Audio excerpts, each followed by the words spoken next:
Everyone, আমি Mona Lisa চলে এসেছি আপনাদের সামনে। আপনারা সবাই কেমন আছেন? আশা করি সবাই ভালোই আছেন। আজকে আমি একটা মজার গল্প আপনাদের সামনে শেয়ার করব। গল্পটা হচ্ছে, আমি রিসেন্ট ঘুরতে বের হয়েছিলাম রাস্তাতে, হঠাৎ করে দেখতে পেলাম একটা জায়গাতে মাংস বিক্রি হচ্ছে এবং এখন মাংসের দাম সেখানে হচ্ছে একটু কমই ছিল তুলনামূলক বাজারের থেকে।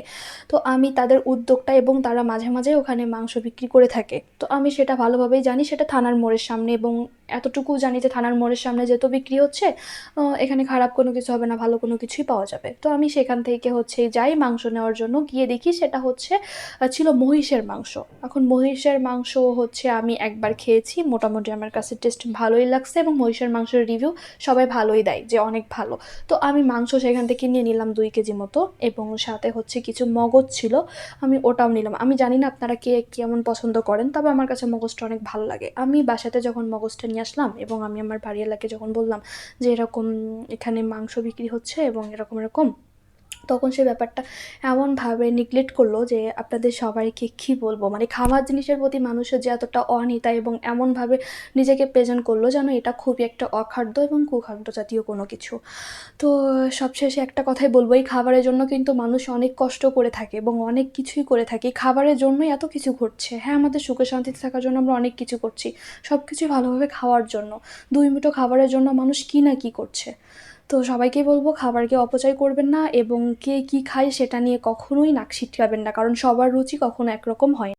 রিজিকের মালিক হচ্ছে আল্লাহ, তাই রিজিক নিয়ে কখনো কোনোদিনও বাহাদুরি করা উচিত নাই। কে কি খাচ্ছে কি না খাচ্ছে, কার খাবার কি হচ্ছে, পারলে আমরা মানুষকে সহযোগিতা করব, কখনোই কোনোদিনও বাহাদুরি করব না।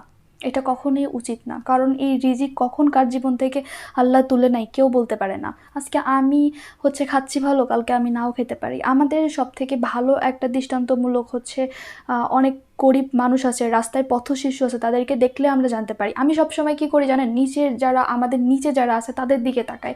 আমি ভাবি যে হ্যাঁ, আমি তো ভালো আছি, আমার নিচে যে আসে সে তো খুবই খারাপ আছে। আমি কখনো উপরের দিকে তাকাই না, কারণ উচিত না এটা করা। আমি যদি উপরের দিকে তাকাই তাহলে আমার চাওয়া পাওয়া আরও বেড়ে যাবে। কিন্তু আমাদের সমাজে এমন কিছু মানুষ আছে যারা মানুষকে খুঁচা দিয়ে, মানুষকে মানে কষ্ট দিয়ে অনেক লাভবান পায়। আপনাদের দৃষ্টান্ত, আপনাদের সামনে অনেকেই এমন আছে, আপনারা নিজেরাও হয়তো জানেন যে অনেকে আপনাদেরকে বিভিন্ন রকম কথা বললো, আপনি মোটা, আপনি কালো, আপনি ফর্সা, এরকম অনেক কিছু, কিংবা আপনি এই খান এই খান, এইভাবে খাই, এগুলা খাই, সি আমার বাড়ির কাজের লোকও খায় না, আমার কুত্তাও খায় না, এরকমভাবে বললেও মানুষ মানুষকে ছোট করে।